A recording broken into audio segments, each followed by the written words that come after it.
নমস্কার বন্ধুরা, আমি পলাশ বিশ্বাস আর আপনারা দেখছেন পলাশ বিশ্বাস ভিডিওস। আশা করি আপনারা প্রত্যেকে ভালো আছেন এবং আপনাদের বাগানের প্রত্যেকটি গাছ ভীষণ ভীষণ ভালো আছে। বন্ধুরা, থাম্বনেল এবং টাইটেল দেখে বুঝতেই পেরে গেছেন কিছুটা যে আজকে কোন বিষয় নিয়ে আলোচনা হবে।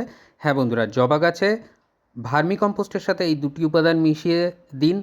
বর্ষার মধ্যে বৃষ্টির জলের মধ্যেই এই খাবার আপনাকে টবে দিতে হবে। আর তাহলে আপনার যে জবা গাছ সেটা ট্রপিক্যাল ভ্যারাইটির জবা মানে হাইব্রিড ভ্যারাইটির জবা হোক বা পুনে ভ্যারাইটি, ব্যাঙ্গালোর ভ্যারাইটি, এই সমস্ত ট্রপিক্যাল এবং হাইব্রিড ভ্যারাইটির জবাগুলো যেগুলো বর্ষার সময় নষ্ট হয়ে যায়, তো সেগুলো নষ্ট হবে না একটাও। আর প্রচুর পরিমাণে গাছের গ্রোথ আসবে, নতুন কুঁড়ি আসবে, আর ঠিক এইভাবে গাছে কিন্তু ফুল ফুটে ভরে থাকবে। তো কোন খাবার, যে দুটো জিনিস, যে দুটি উপাদান ভার্মি কম্পোস্টের সাথে মিশিয়ে আমাদের দিতে হবে সেটা দেখাবো। কিভাবে মেশাতে হবে, বানাতে হবে সেটাও দেখিয়ে দেব। আর তার পাশাপাশি কতদিনের ব্যবধানে আপনাকে এই খাবার জবা গাছে দিতে হবে সেটাও বলে দেব। প্রতিদিন সন্ধ্যে 6টায় বাগান সংক্রান্ত ভিডিও আসে, কখনো কখনো 7টায়।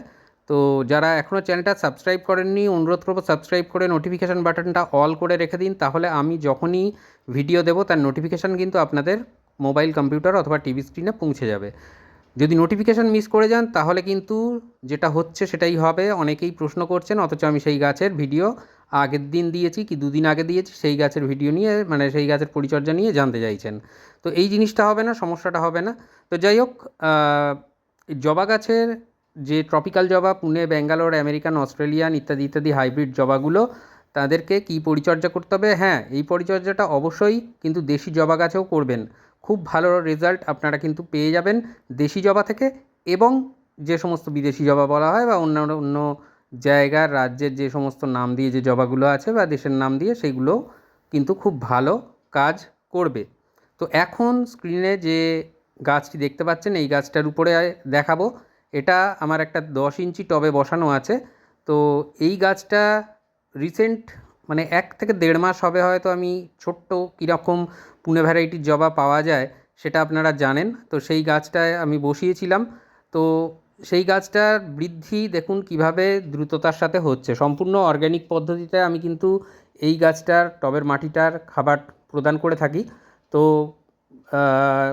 একটু চিনে রাখুন, কারণ এর যে পার্ট 2, অর্থাৎ আজকে যে ভার্মি কম্পোস্টের সাথে খাবার দেওয়া দেখাবো, তার যে দ্বিতীয় ভাগ, অর্থাৎ মানে 15 দিন পর আবার এই গাছের পরিচর্যা নিয়ে আসবো এবং এই গাছটার উপরেই পরিচর্যা করব। সেই জন্যই বলছি যে টব এবং গাছটাকে চিনে রাখুন। 15 দিন পরে যে পার্ট 2 বলা যেতে পারে, যে পরিচর্যাটা দেখাবো, সেটাও কিন্তু করতে হবে।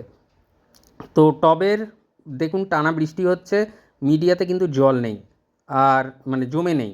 মাটি ময়েশ্চার আছে, ভিজে আছে, অবশ্যই থাকবে, সেটা স্বাভাবিক। আর টবের কিনারা থেকে মাটিটা দেখেছেন কতটা নিচে? মানে এরকম নিচে রাখবেন, কারণ পরবর্তীকালে খাবার দাবার দিতে গেলে যে জিনিসটা হয় 3 থেকে 4 ইঞ্চি গ্যাপে রাখবেন। পচা পাতা, ফুল, আগাছা, এগুলো টবের মাটি থেকে সরিয়ে ফেলতে হবে। এই যে পাতা পচলে, ফুল পচলে, এর থেকেই কিন্তু পিঁপড়ে আসে এবং পোকামাকড়ের তো মানে উৎস বলা যেতে পারে আমরা কিন্তু তৈরি করে ফেলতে পারি। আর আগাছা তুলে ফেলতে হবে, কারণ না হলে টবের মিডিয়ায় যে খাবার দেবো, আগাছারা খেয়ে দ্রুত বংশবিস্তার করে ফেলবে, গাছ কিন্তু সেইভাবে খাবার গ্রহণ করতে পারবে না। টবের মিডিয়া কীরকম বানাবেন? 40% মাটি, 40% কম্পোস্ট। যে কোনো কম্পোস্ট হতে পারে, ভার্মি কম্পোস্ট হতে পারে বা 1 বছরের পুরনো গোবর সার হতে পারে বা পাতা পচা সার হতে পারে। মানে মাটি আর কম্পোস্ট অর্ধেক অর্ধেক নিয়ে একটা টবের 80% ভরিয়ে দেবেন। ফাঁকা যে 20% পড়ে থাকবে সেটা বিল্ডিং কনস্ট্রাকশনের লাল বালি যেটা ব্যবহার করা হয়, বার 3-4 ধুয়ে নেবেন যাতে নোনা অংশটা ধুয়ে বেরিয়ে যায়। তারপরে সেই বালি, মাটি এবং ভার্মি একত্রে মেশাবেন, মিশিয়ে টব পূরণ মানে ভর্তি করে গাছ প্রতিস্থাপন করবেন। তবে হ্যাঁ, যেটা বললাম, অন্তত 3 ইঞ্চির মতন মানে গ্যাপ রাখবেন, মানে নিচে রাখবেন মাটিটাকে টবের থেকে। তাহলে কারণ পরবর্তীকালে যে সমস্ত সারগুলো দেওয়া হয়, চাপান সারগুলো দেওয়া হবে, সেইগুলোর জন্য কিন্তু ভীষণ দরকার এই ফাঁকা রাখা জায়গাটা এবং জল দেওয়ার ক্ষেত্রে সুবিধার জন্য। তো এখানে দেখুন হাতের মোটামুটি 2 মুঠো পরিমাণে নিয়ে নেবেন ভার্মি কম্পোস্ট বা 1 বছরের পুরনো গোবর সার। সামান্য কম বেশি হলে কোনো সমস্যা নেই। তো মোটামুটি এইভাবে নেবেন কম্পোস্ট। এবং কম্পোস্টের সাথে কি মেশাবেন, এটাই কিন্তু আজকের ভিডিওর মূল বিষয়বস্তু।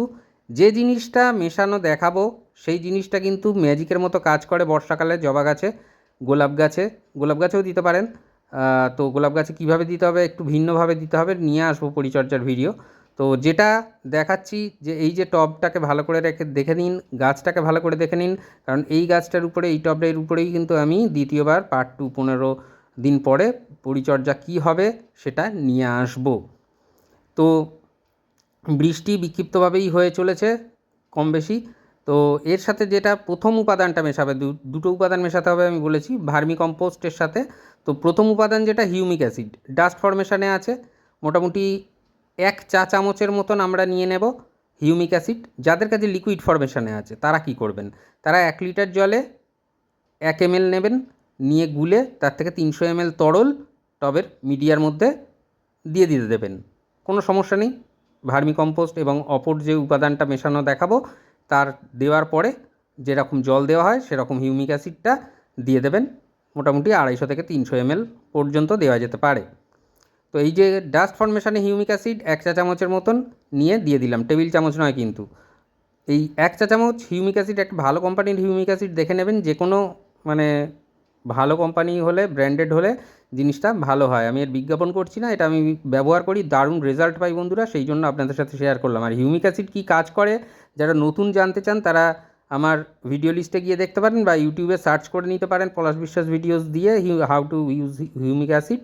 তো সেখানে ডিটেলস পেয়ে যাবেন হিউমিক অ্যাসিডের সমস্ত গুণাগুণ। আর এইটা যেটা নিয়ে দেখাচ্ছি, এই যে সাদা রঙের যে পাউডার, এটা হচ্ছে ট্রাইকোডার্মা ভিরিডি, মানে একটি জীবন্ত ছত্রাক।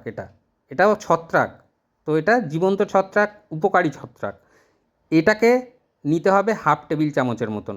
ভার্মি কম্পোস্ট হিউমিক অ্যাসিডের সাথে আমি কিন্তু মিশিয়ে নিলাম এই জীবন্ত ছত্রাক ট্রাইকোডার্মা ভিরিডি। এই ট্রাইকোডার্মা ভিরিডির কাজ কিন্তু দারুণ, এই বর্ষাকালে বিশেষ করে, সারা বছরই ব্যবহার করা যায় কিন্তু বর্ষাকালে দুর্দান্ত কাজ করে। খুব দ্রুততার সাথে এ কিন্তু মাটির সাথে মিশলে, এই বর্ষার জল পেলে দ্রুততার সাথে বংশবিস্তার করে ফেলবে।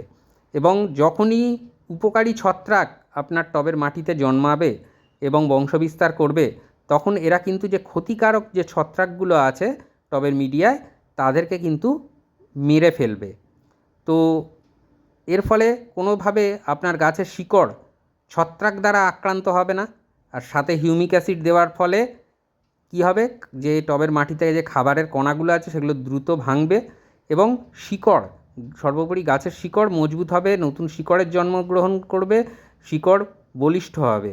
আর এই উপকারী ছত্রাক ট্রাইকোডার্মা ভিরিডি তার কাজ সে কিন্তু করবে। কোনো ধরনের মাটি খোঁচাবেন না, জাস্ট এই মিশিয়ে নিতে হবে। ভালো করে মিশিয়ে নেওয়ার পরে একদম সুন্দরভাবে টবের চারিধারে মালচিংয়ের মতন করে আমরা এটাকে দিয়ে দেব। আর লিকুইড হিউমিক অ্যাসিড যারা ব্যবহার করবেন তারা কিভাবে করবেন, তারা কিন্তু এই ট্রাইকোডার্মা ভিরিডি এবং এই কম্পোস্ট দেওয়ার পর, যেটা বললাম 1 লিটার জলে 1 ml নিয়ে তার থেকে 250 ml তরল, 250 থেকে 300 ml তরল টবের মিডিয়ার মধ্যে দিয়ে দেবেন। দুর্দান্ত রেজাল্ট আপনারা কিন্তু পেয়ে যাবেন। আর 15 দিন পরে দ্বিতীয়বার কি পরিচর্যা করতে হবে সেটা নিয়ে কিন্তু আমি আসব আবার এই টবের মধ্যে। অবশ্যই ট্রাইকোডার্মা দিতে হবে, কিন্তু তার সাথে কিছু উপাদান আলাদা অ্যাড করতে হবে, সেগুলো নিয়ে ডিটেলস আমি দেখিয়ে দেব, সেইভাবে ব্যবহার করবেন। আপাতত এইটা দিন। আর যেটা বলবো যে 15 দিনের মানে আগে বা 15 দিন পরে, ট্রাইকোডার্মা দেওয়ার 15 দিন আগে এবং ট্রাইকোডার্মা ভিরিডি দেওয়ার 15 দিন পরে আপনারা কিন্তু কোনো মানে এর মাঝে কোনো রাসায়নিক সার দেবেন না। অর্থাৎ রাসায়নিক সার ব্যবহার করা যাবে না। ট্রাইকোডার্মা ভিরিডি দিলে 15 দিন অবধি অন্তত ব্যবহার করতে পারবেন না। আর 15 দিন আগে থেকে বন্ধ করে দিতে হবে রাসায়নিক সার দেওয়া। তাহলে বুঝতে পারলেন। আর এই কাজটা করলেই আপনার জবা গাছ কিন্তু দুর্দান্তভাবে গ্রো করবে এই বৃষ্টির মধ্যে, এবং কোনো ধরনের ফাঙ্গাল ইনফেকশন হবে না, সেটা ডগা থেকে পাতা পচা থেকে শুরু হোক বা টবের মাটির শিকড় পচা হোক, কোনোটাই হবে না, কোনোভাবে ফাঙ্গাস দ্বারা আক্রান্ত হবে না।